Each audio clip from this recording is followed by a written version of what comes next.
네, 오늘 본문을 보면은 이 사울을 쉽게 받아들이지 못하는 당시 그리스도인들의 모습이 나타나고 있습니다. 사실 그들의 입장에서는 당연한 것이죠. 마치 잔인하게 자기 가족들을 잡아들이고 죽이기까지 했던 친일파 압제자였던 사람이 어느 날 갑자기 자기가 독립운동가가 됐다고 돌아온 것 같은, 정말 믿어지지 않는 그런 상황이었던 거죠. 충격적인 반전이었을 것입니다. 그러나 그것은 또 사울의 입장에서 보자면은 광주리에 달려서 겨우 도망가고, 지금 바로 이 예루살렘으로 오지도 못하고 계속 도망 다니다가 죽음의 위협을 피해서 지금 교회의 본진이 여전히 여기 사도들이 있는 것이잖아요. 그래서 여기 왔을 때 사도들을 만날 것에 대한 굉장히 큰 기대감에 있었던 사울의 입장에서 보면은 굉장히 또 서운한 일이었겠죠. 게다가 원래 자신과 함께하던 헬라파 유대인들에게는 원래 자기의 형제 자매들이었던 아버지 같은 사람들인데 이제 제거 대상 1호가 되어 있었잖아요. 그래서 이제 반역자가 되고 배신자로 낙인 찍힌 그에게 있어서는 실질적으로 교회까지 그를 받아주지 않으면 정말 아무 데서도 받아주지 못하는 거죠. 그래서 교회의 보호가 절실했습니다. 그런데 바울은 교회에서조차도 지금 이제 환영받지를 못한 처지가 된 것이죠. 근데 그때 사울을 위해서 나선 한 형제가 있었습니다. 오늘 본문 27절 한번 보겠습니다. 27절 한번 같이 한번 읽어볼까요? 바나바가 데리고 사도들에게 가서 그가 길에서 어떻게 주를 보았는지와 주께서 그에게 말씀하신 일과 다메섹에서 그가 어떻게 예수의 이름으로 담대히 말하였는지를 전하니라. 아멘. 정말 누구도 나서지 않을 때 이렇게 누군가가 나서줄 때 얼마나 감격이 되겠어요. 이 바나바라는 이름 혹시 기억나십니까? 우리가 그 사도행전 초창기에 봤죠. 처음에 성령으로 인해서 시작된 이 최초의 부흥기에 보면은 사도들을 포함해서 모든 성도들이 매일 모이고 심지어 공동체 생활을 하기까지 했었습니다. 그런데 그들 대부분은 빈민들이었어요. 그렇기 때문에 그들이 먹고 자고 하는데 그 비용을 누가 댈 수 있었겠습니까?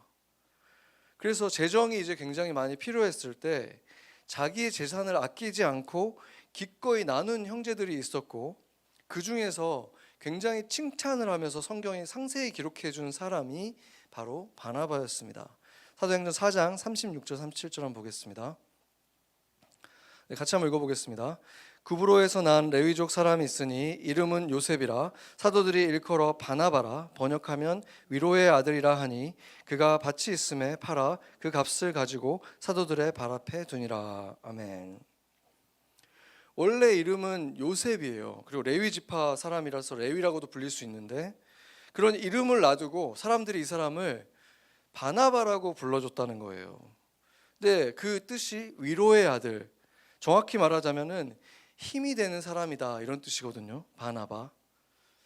그런데 생각을 해보세요. 누가 어떤 사람 이름이 원래 있는데 갑자기 충효 형제라는 충효 이름이 있는데 이 사람은 힘주는 아들입니다 이렇게 이름을 부른다는 거예요. 힘이 되는 아들. 사람들이 다 그렇게 부른다는 거예요. 얼마나 이게 대단한 일이겠습니까? 생각을 해보세요. 다들 그걸 동의한다는 거잖아요. 그렇죠? 그러니까 그 사람이 지금 이제 막 시작하는 교회에 있어서 누가 보더라도 저 사람 때문에 예배에 갈 맛이 난다. 저 사람 때문에 내가 교회에 갈 때 힘이 난다 라고 말해주는 그런 사람이라는 걸 교회가 다 인정을 해버린다는 거예요. 그러니까 어마어마한 사람이죠. 근데 어떻게 이 사람이 이럴 수 있는가 보면은 이 사람이 어떤 사람인지를 보여주는 게 있습니다. 왜 그 사람이 자기의 밭을 가져와서 그냥 기꺼이 내놨는가? 성경이 뭐라고 말하냐면은 그가 밭이 있음에 이렇게 말한다는 거예요. 다른 이유가 없어요. 뭐 나에게는 지금 충분히 있고 이게 남는 거가 있으니까 드립니다. 아니면은 어떤 마음이 들어서 드립니다. 이런 게 아니라 그냥 필요가 있는데 나한테 밭이 있어. 그냥 그러니까 드린다는 거예요. 그러니까 마치 이런 거죠. 어떤 사람이 다른 사람을 막 도와주는데 뭔가 자기 일처럼 막 가족 일처럼 막 하는 거예요. 그래서 누가 봐도 그렇게까지 할 건 없는데 왜 그렇게 하세요? 물어보니까 다른 설명이 없어요. 제가 할 수 있으니까요. 이렇게 말하는 거예요. 제가 할 수 있으니까 그냥 하는 건데요. 바나바는 그런 사람이었다는 거예요. 보면은 사울이 지금 그 얘기를 이 사람한테만 한 건 아닐 거 아니에요. 제가 이제는 그런 사람이 아니라 예수님을 만나서 이렇게 변했어요, 이런 일이 있었어요, 얘기를 했는데 사람들이 안 믿었잖아요. 근데 이 사람은 그냥 그대로 듣고 믿고 이 사람의 보증인이 돼줬다는 거예요. 그게 쉬운 일이겠습니까? 자기의 명망도 있잖아요. 내가 이렇게 지금 사람들한테 칭찬받고 있었는데 이런 사람이랑 어울리다가 잃어버릴 수도 있잖아요. 근데 그런 걸 두려워하지 않고 할 수 있으니까 이 사람 옆에 서준 거예요. 이런 모습을 보면은 지난주에 그 우리 나오미와 룻 이야기 굉장히 감동적으로 들었잖아요. 그렇죠? 원래는 이 보아스가 아니라 다른 사람이 더 가까운 사람이 있었어요. 기업 무릇자가 될 수 있는. 근데 그 사람은 사양했어요. 왜냐하면은 흠이 될까봐. 이방 여인이잖아요. 근데 보아스는 기꺼이 그걸 받아들였잖아요. 그러니까 그런 모습이에요. 이게 바나바라는 사람이 성경에 자주 등장하는 주인공급 인물은 아니지만 주님이 분명히 이 사람이 나타날 때 환하게 비춰주는 거예요. 굉장히 멋지게. 그렇죠? 그 이름처럼 이 사람이 누구보다도 교회의 그 구성원들에게도 힘이 되었지만 그럼을 통해서 하나님께 바나바가 된 거예요. 하나님이 볼 때마다 힘이 나는 사람, 저 때문에 내가 너무 기쁘다 하는 사람이었다는 거죠. 하나님은 모든 자녀를 사랑하십니다. 그런데 바나바와 같이 특별히 기쁨이 되는 자녀들이 있는 거예요. 구약 성경의 욥기를 보면은 이 초반에 뭐라 그러냐면은 하나님이 저 욥 좀 봐라 이렇게 하는 거예요. 이 천사들을 앞에 놓고 흐뭇하면서 내가 저런 애를 본 적이 없다, 쟤 좀 봐, 이렇게 얘기하는 거예요. 성경에 보면은 다윗이라든지 모세라든지 아브라함이라든지 요셉이라든지 그리고 지난주에 등장했던 룻이라든지 보아스 같은 이런 사람들이 하나님이 보면은 굉장히 환하게 비춰주시잖아요. 그렇죠? 이게 바로 하나님이 특별히 기뻐했던 아들들, 딸들이라는 것입니다. 여러분들 마음 안에 그런 마음 있지 않습니까? 나도 하나님께 정말 기쁨이 되고 싶다, 있습니까? 아멘. 이 어린애들도 보잖아요. 어린애들도 보면은 뭔가를 자기가 볼 때 좀 잘 그렸어. 그러면 아빠한테 막 엄마한테 가져와서 선생님한테 막 보여주고 싶어 합니다. 시험을 잘 보잖아요. 그럼 안 물어봐도 막 시험 못 봤을 때는 말 안 해. 근데 잘 보면 아빠 오늘 몇 점 맞았는지 알아? 막 이러는 거예요. 그러니까 기쁨이 되고 싶어 하는 마음이 있어요. 본능적으로. 모든 사람에게 그 마음이 있습니다. 사랑받고 싶고 인정받고 싶고 그 사람에게 기쁨이 되고 싶은 거예요. 물론 그것이 그 대상이 잘못됐을 때 또는 그 방법이 잘못됐을 때는 인생을 망가뜨리죠. 그러나 원래 그것은 창조주 하나님을 향한 우리의 소망이 있는 거예요. 열망이 있는 거예요. 하나님께 기쁨이 되고 싶다. 4세기에 성 어거스틴이라는 분 아시죠? 이분에 대해서도 얘기를 하면 정말 한 시간을 얘기할 수 있을 만큼 하나님 안에서 정말 큰 변화를 겪은 분인데 그분의 이 고백록이라는 책이 있어요. 여러분이 정말 시간이 날 때 휴가가 길게 있다 그러면 한번 이 책을 한번 읽어보면 너무 좋은 게 정말 솔직하게, 그때 당시에 주교였거든요. 정말 비숍이고 사람들이 다 존경하는 사람인데 자기의 정말 사소한 죄까지도 솔직하게 다 고백하는 참회록이라고도 하고 고백록이라고도 합니다. 근데 여기에서 이분이 뭐라 그러냐면은 당신은 당신을 위해서 우리를 지으셨습니다. 우리의 마음은 당신 안에서 쉬기 전까지는 쉴 수 없습니다. 이렇게 말해요. 그러니까 그 안에서, 주님 안에서만 우리가 만족감을 정말 누릴 수 있다는 거예요. 그토록 바래왔던 그 평안함, 그 기쁨이 여기에 있다는 거죠. 근데 17세기의 수학자 파스칼은 똑같은 말이에요. 그거를 이렇게 표현했습니다. 굉장히 논리적인 사람이니까 이렇게 얘기했어요. 한때 인간에게는 진정한 행복이 있었으나 지금은 그 빈 흔적과 자취만 남아있을 뿐이다. 인간은 주위의 모든 것들로부터 도움을 얻어 그 공허를 채우려 헛되이 노력한다. 그러나 그 어떤 것도 도움이 되지 못한다.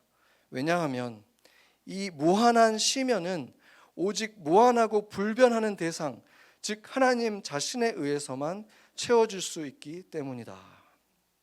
아멘 하고 싶죠. 진짜 그래요. 그리스도인들뿐만 아니라 세상의 지혜자들도 다 동의하는 게 있습니다. 인간의 욕망은 끝이 없다는 거예요.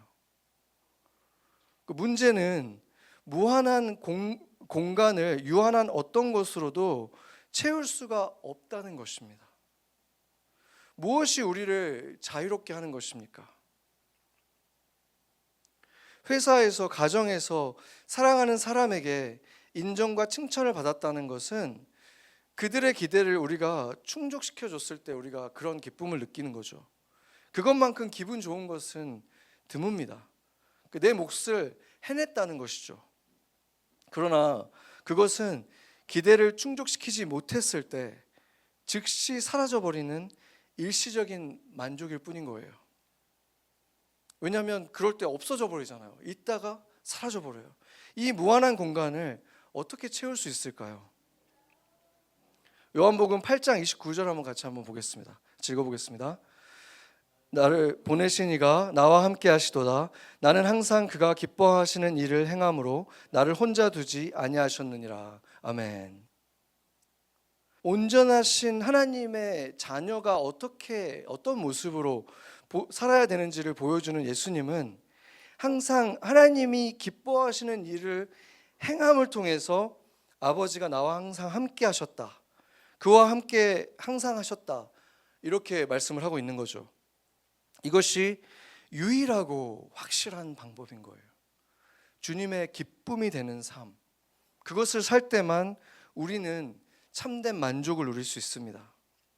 그것이 한 번에 이루어진다는 것이 아니라 자녀가 젖먹이 때는 그냥 젖을 잘 먹으면 되는 거예요. 걷기 시작하면 걷는 것만으로도 그냥 부모님의 기쁨이 되죠. 그렇게 자신에게 맞는 만큼 자라가면서 거기에 딱 맞는 만큼 살아가는 거예요. 그때 기쁨이 되는 것입니다. 그러나 자라기만 하는 것이 아니라 언젠가는 온전하게 다 커서 독립할 수 있다라고 하는 것만큼 하나님한테서 독립한다는 것이 아니라 우리도 하나님이 원하는 만큼 온전함에 이를 수 있다, 이런 소망이 우리에게 있다는 것입니다. 그래서 하나님이 기뻐하는 삶을 살아갈 경우에, 우리가 자라야 하는 만큼 자랐을 경우에 주어지는 삶과 그러지 못할 때에 대해서 성경은 또한 경고도 하고 있습니다. 고린도전서 3장 12절에서 15절 보겠습니다. 여기를 보면 금이나 은이나 보석으로 쌓는 사람들이 있고 어떤 것들은 풀이나 짚이나 나무 같은 거예요. 그래서 이걸로 쌓아졌는데 쌓아졌을 때는 얼마나 높든지 이게 상관이 있는 게 아니라 언젠가 이 공적이 실체가 무엇인지 다 밝혀질 건데, 그것을 뭘로 하냐면은 불로써 그것을 다 나타낼 것인데, 어떻게 되냐면은 어떤 거는 그대로 다 남을 것이고 그래서 그것이 상이 될 것이며, 어떤 것들은 다 불에 타버려서 해를 받게 될 것인데, 그들은 구원은 받겠지만은 아무것도 없이 받는다, 이 얘기를 하는 것입니다. 그날에는 대단해 보이는 것, 사람 눈에는 대단해 보이지만 실체가 다 드러난다는 거예요. 아무것도 감춰지지 않아요. 정말로 주님을 사랑하는 마음으로, 영혼을 사랑하는 마음으로 한 것과 이것을 하면 사람들이 나를 멋지다고 생각해 주겠지, 나를 대단하다고 봐주겠지 라고 한 것과 이게 다 드러난다는 거예요. 이것이 온 세상에 드러납니다. 그래서 예수 그리스도를 영접한 분들이라면은 주님의 뜻을 잘 분별을 못해서 방황할 때도 있을 것이고, 또 다른 것들에 마음을 빼앗겨서 어느 엄한 곳으로 막 쫓아가서 살던 때도 있겠지만, 정말 돌이킬 수 없을 만큼 타락해버리지만 않는다면 대부분의 경우에는 이렇게 모든 게 다 타버려도 참된 회개를, 그 고통 속에서 회개하고 구원은 받을 수 있을 거라고 저는 믿습니다. 그러나 그의 인생은 결국 주님 만나는 날에 안타까운 후회로 가득할 거라는 것입니다. 열심히 세워왔는데 그게 다 잿더미가 돼버리는 거예요. 슬픔과 부끄러움이 있는 거예요. 그런 속에서 주님을 뵙게 될 거라는 것입니다. 여러분의 목사로서, 형제로서 제 사명은 그런 불행을 막는 것입니다. 우리 공동체에 속한 모든 분들에게 영원히 빛나는 주님과의 시간들로 가득한 인생이 되기를 제가 얼마나 간절히 바라고 기도하는지 모릅니다. 그래서 제 이 설교 말씀을 통해서, 또한 섬김의 기회들을 통해서, 봉사할 기회들, 수양회, 선교, 또 개인적인 만남, 이 모든 방법들로 어떻게 하면 주님과 시간을 보내고 그런 삶을 살 수 있을 것인가, 기도할 때 참된 기도를 할 것인가, 엉뚱한 것에 마음에 빼앗길 때는 깨어나도록 꾸짖으면서 도전하는 거예요. 여러분은 혹시 결국은 다 타고 없어져 버릴 그런 것들에 투자라고 속으면서 낭비를 하고 있지는 않습니까? 결국 그거는 다 낭비한 것들이 되는 거예요. 결론적으로는 그것이 아니라 영원히 빛나는 것들을 위해서 살아야 합니다. 이단 교회를 제외하면은 미국에서 지금 10년 넘게 가장 큰 교회가 노스포인트 철치라고 하는 교회가 있습니다. 이 교회의 목사님이 앤디 스탠리라는 분인데, 이분이 이제 언젠가 설교를 할 때 이런 말을 한 적이 있어요. 우리가 크리스천이라고 불리우기 전에 성경에 보면은 우리의 원래 호칭은 제자였다, 이런 말을 한 적이 있거든요. 그런데 그게 기독교 신문들의 막 헤드라인이 된 거예요. 크리스천들은 사실 원래 모두 제자들이다, 이 말을 한 거죠. 여러분은 어떻게 생각하십니까? 여러분에게도 이게 충격적입니까? 사실 우리 교회는, 그리고 우리 교회를 포함한 많은 이 복음주의 교회들은 예수님은 마태복음 마지막에 가서 모든 민족으로 제자를 삼아라는 이 예수님의 대사명을 교회의 가장 중요한 존재 목적으로 삼고 있기 때문에, 우리는 논리적으로 예수님을 믿는 모든 사람들은 결국 다 제자들이라고 여기는 사람들이죠. 그래서 지극히 당연한, 모든 그리스도인들은 제자들이다라는 이 말에 미국 교계가 이렇게 떠들썩했다는 것이 오히려 더 신기한 일이 될 수 있죠, 우리 입장에서는. 그런데 왜 그들은 크리스천들이 다 제자라는 그 말에 놀랐을까요? 분명한 것 한 가지는 제자를 뭔가 특별한 사람들로 여겼다는 것을 분명히 보여주는 거죠. 그래서 제가 그 상황을 보면서 이해가 되는 게 되게 많았어요. 그러니까 교회를 다니는 많은 사람들이 자기를 크리스천이라고는 생각하면서 예수의 제자라고까지는 여기지 않았다는 것이죠. 그렇다면 그들에게 평범한 크리스천과 제자를 구별하게 만드는 게 뭐였을까요? 신학교를 졸업하고 사역자가 되는 거? 그 사람들만 제자라고 생각했던 것인가? 아니면 교회에 보면 제자반이라고 하는 반이 있잖아요. 이 수준 높은 성경 공부를 마친 이 사람들만 제자라고 생각한 것일까? 사실은 크리스천이라고 하면서도 제자라는 이 호칭을 부담스럽게 만드는 이유라는 것은, 알고 보면 성경에서 예수님이 강조하신 말씀들이 있거든요. 내가 진실로 이루는 이 말이 뭐냐면, 이것만은 좀 들어라 하는 말씀이에요. 내가 이거 진짜로 말하는 거니까 좀 들어라 하신 거거든요. 이런 말씀들이 자기들에게는 직접적으로 해당하지 않는다고 여기려고 하는 이유들이 아닌가 하는 것입니다. 예를 들면 이런 거예요. 누가복음 14장 25절 27절, 여기 같이 한번 읽어볼까요? 수많은 무리가 함께 갈새 예수께서 돌이키사 이르시되, 물은 내게 오는 자가 자기 부모와 처자와 형제와 자매와 더욱이 자기 목숨까지 미워하지 아니하면 능히 내 제자가 되지 못하고, 누구든지 자기 십자가를 지고 나를 따르지 않는 자도 능히 내 제자가 되지 못하리라. 아멘. 예수 그리스도를 자기 목숨은 물론이고 자기의 부모, 아내, 자식, 가족보다 더 사랑해야 하는데, 그리고 자기 십자가를 지는 이것은 어떤 옵션이 아니라 조건인데 라고 예수님이 분명하게 밝히셨죠. 그러니까 여러분도 이런 걸 보면은 이거는 평범한 그리스도인들한테 하신 말씀이 아니라 제자라고 하는 특별한 사람들한테만 해당하는 조건일 뿐 나한테는 해당하지 않는 거야. 그렇게 느껴지십니까? 그렇다면 제자가 아닌 사람들은 이 본문에 뭐라고 말했냐면 수많은 무리들이라고 하셨어요. 그 무리에 남고 싶다는 말이 되는 것입니다. 그 무리가 지금 크리스천들이 맞습니까? 예수님에게 속한 사람들이 맞습니까? 사도행전에 등장하는 또 다른 호칭이 있는데 그것은 성도라는 호칭입니다.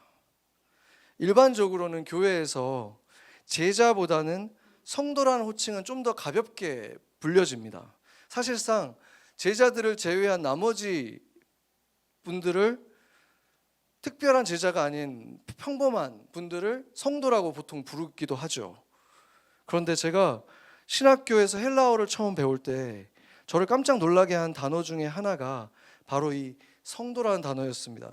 이 성도라는 단어가 헬라어로 하기아스거든요. 하기아스. 이게 뭐냐면 거룩한 자라는 뜻입니다. 신성한 사람이라는 뜻이에요. 그래서 영어로 saint라고 합니다. saint. 그러니까 홀리 원이에요. 그 직역을 하면 saint라고 불리죠. 그러니까 제자라는 이름의 뜻이, 호칭의 뜻이 예수를 따르는 자라는 뜻이잖아요. 근데 그거하고 비교하더라도 거룩한 자라는 것은 그들 중에서도 뭔가 어딘가에 이르는 사람처럼 느껴지는 더 고차원의 호칭이에요. 사실은 성도가. 더욱이 예수님의 주요 호칭 중에 하나가 바로 하나님의 거룩한 자였어요. 그러니까 예수님의 호칭인 홀리 원이라는 이름으로 불린다는 것은 예수님을 단순히 따르는 자, 따라가고 있다는 자에 비해서도 더 높은 수준의 호칭이라는 거예요.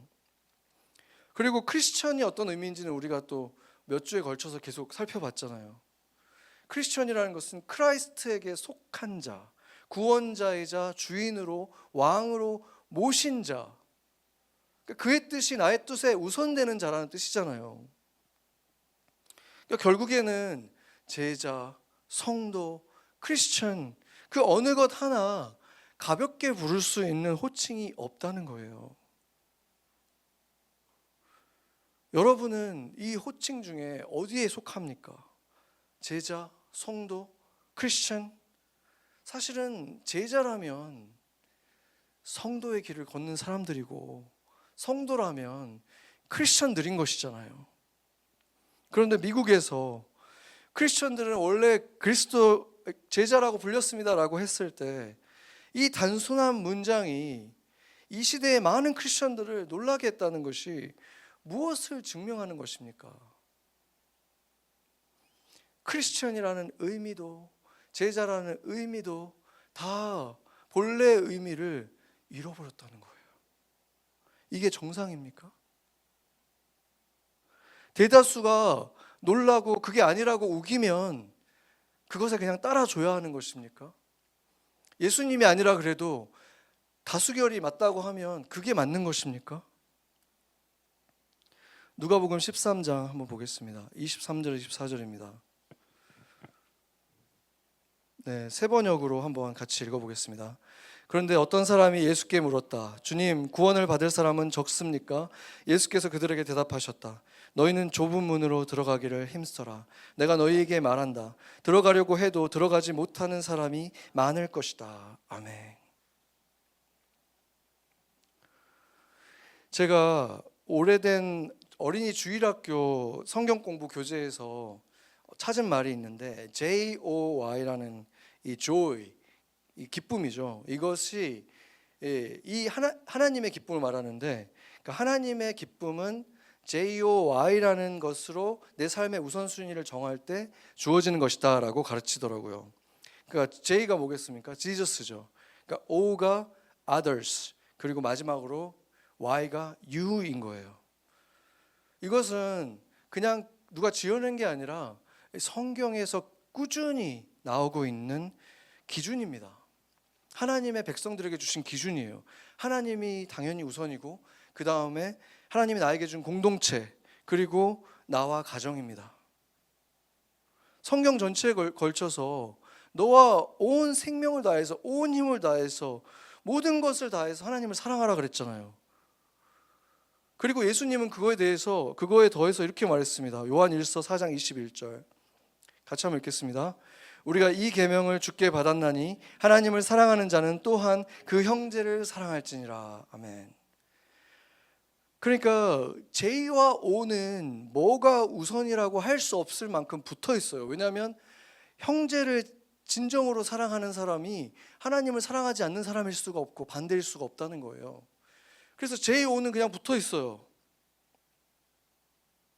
성경은 이것에 대해서 너무 단호해서, 구약에서도 원래 이 말을 했었는데 사람들이 계속 오를, 이 사람들만 저의 옵니다, 이 사람이 나의 옵니다 하면서 자기가 편한 대로 하니까 주님이 이렇게 말한 거예요. 내가 너한테 준 그 형제들이 오다. 그걸 사랑하는 게 하나님을 사랑하는 거다. 그래서 성경은 이것에 대해서 계속 단호하게 말하고, 신실한 그리스도인들에게 있어서 어린 아이들에게도 이것을 가르쳐 왔습니다, 역사상. 그런데 지금은 어떻습니까? 크리스천이라고 하는 사람들 중에서 예수님의 계명을, 그 기준을 정말로 우리가 존중하고 있습니까? 지금 같은 시대에 JOY를 기준으로 이 순서를 지키라고 말하면 저 목사 왜 저래? 이러지 않겠습니까? 저 교회는 너무 레디컬하다 이러지 않겠습니까? 예수님만 최우선으로 사랑하면 되지 왜 교회까지 사랑하라 그래? 이상한 교회야 라고 생각하지 않겠습니까? 그런데 진실은 이렇습니다. 삶의 순위가 JOY가 아닌 사람은 그가 뭐가 자기의 순서라고 주장하든지 간에 진실은, 실상은 결국 Y가 항상 제일 우선인 거예요.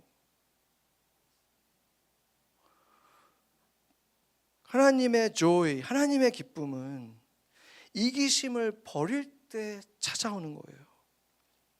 거기서부터 영원히 찾아오르는 거예요. 양념처럼 J와 O를 그냥 더하는 삶은 하나님의 기쁨도 양념처럼 조금씩 있는 거고 왔다 갔다 하는 것이고, 정말로 기준을 이렇게 삼을 때 잃어버리지 않는 기쁨이 있는 거라고요.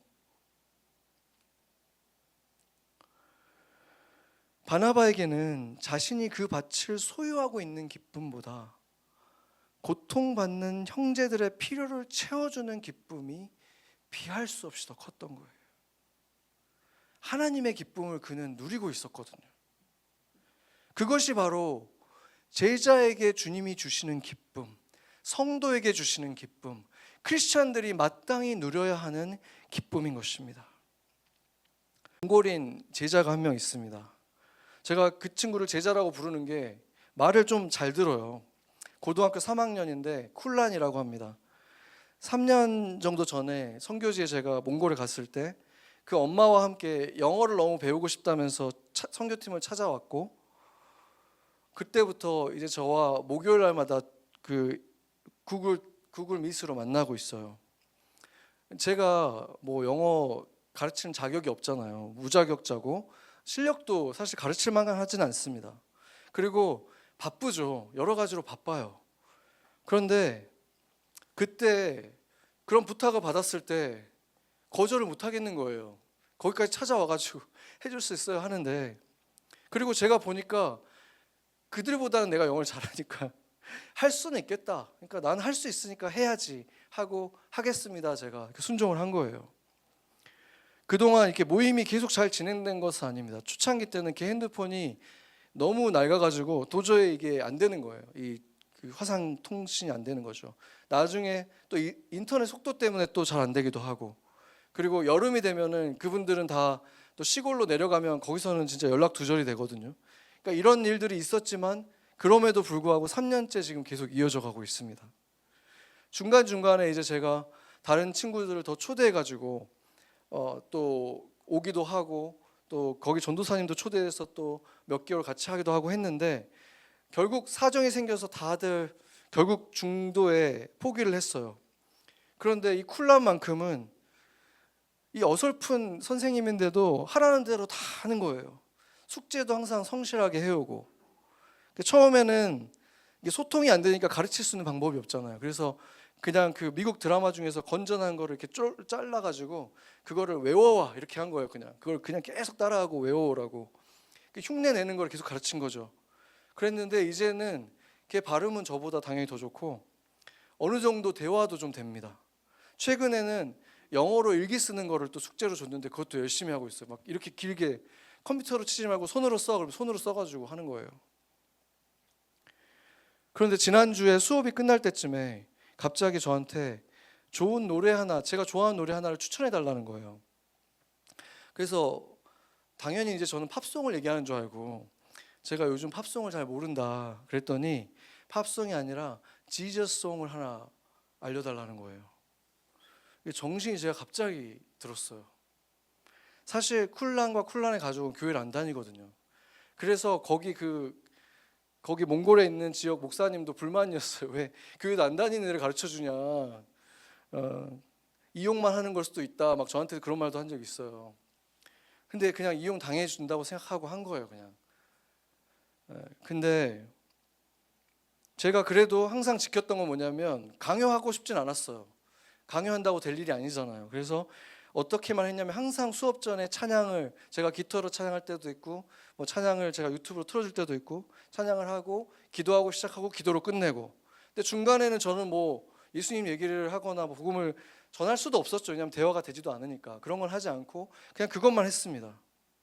그런데 언젠가부터 얘가 뭔가 자기가 내가 그냥 대뜸 그냥 뭐 걱정되는 거나 원하는 거 있으면 얘기해봐, 내가 기도해 줄게, 이런 얘기는 제가 중간중간 했죠.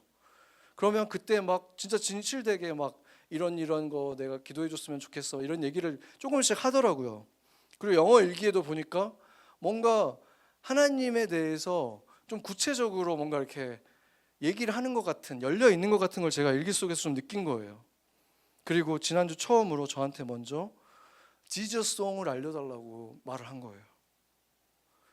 그래서 제가 이제 정신이 번쩍 탁 들어가지고, 그래서 바로 이제 영어 성경 앱을 제가 바로 링크를 보내주고 깔아라 이렇게 하고 숙제로 요한복음 1장을 읽어라 이렇게 읽어오라고 시킨 거예요. 그랬더니 바로 알겠다고 그러는 거야. 마무리 기도를 하면서 진짜 갑자기 이렇게 울컥하더라고요. 조이가 차오르는 그런 기쁨이었어요. 하나님의 기쁨이죠. 그게 뭐 대단한 일입니까? 주님을 위해서 드리는 그 몽골의 아무도 모르는 무명의 시골 아이 그 한 명에게 영어를 가르쳐 주는 게 아무것도 아닌 일이에요.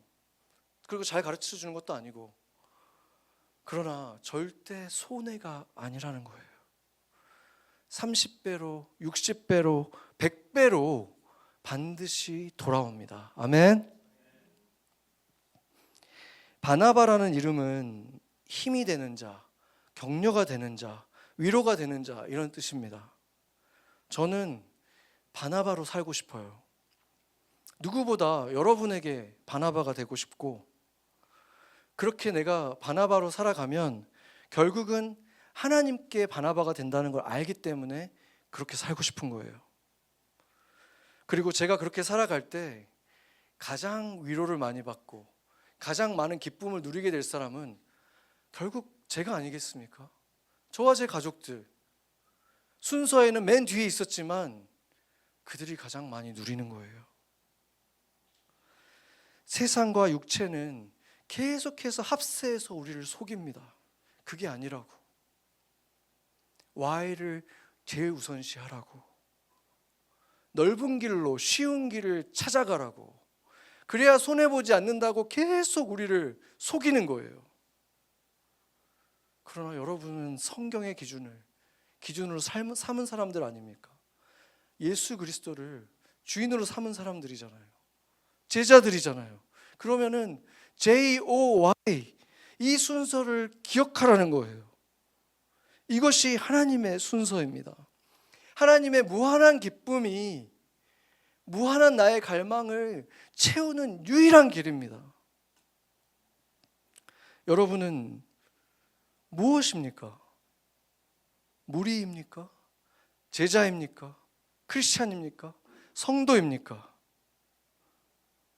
크리스찬이라면, 제자라면, 성도라면 하나님의 기쁨, JOY, 이것에 동참하세요. 그 순서로 삶을 정돈하세요. 모든 선택의 순간에 JOY를 놓고 결정해 보세요. 이것은 하나의 옵션이 아니에요. 기쁨으로 향하는 유일한 길이라는 거예요. 다른 것으로 채우는 기쁨은 언제나 그것이 만족되고 나면 더 큰 구멍을 보여줄 뿐입니다. 더 깊은 공허함을 만들어낼 뿐입니다. 많이들 다 해봤잖아요. 결혼하면, 아이를 가지면, 여행을 가면, 직장을 가지면, 연봉이 이만큼 되면 거기서 끝납니까? 이 모든 것들은 영원한 곳이 먼저 채워질 때 제자리를 찾고 진짜 우리 삶에 기쁨이 되는 거예요. 기쁨의 양념들이 돼주는 거예요. 보너스처럼 되어주는 거예요. 진짜가 먼저 채워졌을 때 우리는 서로에게 진짜 선물이 되는 거예요. 결혼도 아이도 그 무엇도 다 그때서야 선물이 된다니까요. 채워지고 나서. 그런데 왜 아직도 우리는 다른 무엇으로 채우려고 그것들에다가 온 힘을 쏟고 있는 것입니까? 왜 그런 일이 계속해서 거기로 돌아갑니까? 왜 그것만 있으면 채워질 거라고 어느 순간 확신하고 있는 것입니까? 이것에 대해서 진지하게 생각하세요. JOY의 순서로 예배도 바뀌어야 합니다. 우리의 예배도 JOY의 순서로 드리고 우리의 일상도 JOY의 예배로 채워지는 거예요. 바나바처럼 누가 시키지 않아도 주님을 위해서, 주님이 나한테 사랑하라고 준 그 형제 자매를 위해서 할 수 있는 일을 할 수 있으면 하는 거예요. 할 수 없는 거 주님이 하라고 시키지 않습니다. 할 수 있으니까 하는 거예요라고 대답하면서 하는 거예요. 그 단순한 이유로. 예수님뿐만 아니라 저도 군중을 원하지 않습니다. 바나바와 같은 제자들이, 서로에게 힘이 되고 위로를 주는 그리스도인들이, 하나님의 기쁨으로 채워진 성도들로 교회가 든든히 서간다면 제자들의 숫자가, 참된 성도들의 수가 늘어나면 군중들조차도 제자가 되어가는 그러한 교회가 되지 않겠습니까? 그런 교회를 같이 꿈꿔보자는 거예요. 오늘도 주님이 우리에게 말씀하셨습니다. 그리고 우리에게 소망을 주셨습니다. 이제 우리에게 남은 것은 그것을 진지하게 받아들이고 따라 걷는 순종입니다. 그러면 주님이 반드시 말씀하신 주님이, 약속하신 주님이 이루실 것입니다. 아멘. 같이 기도하겠습니다.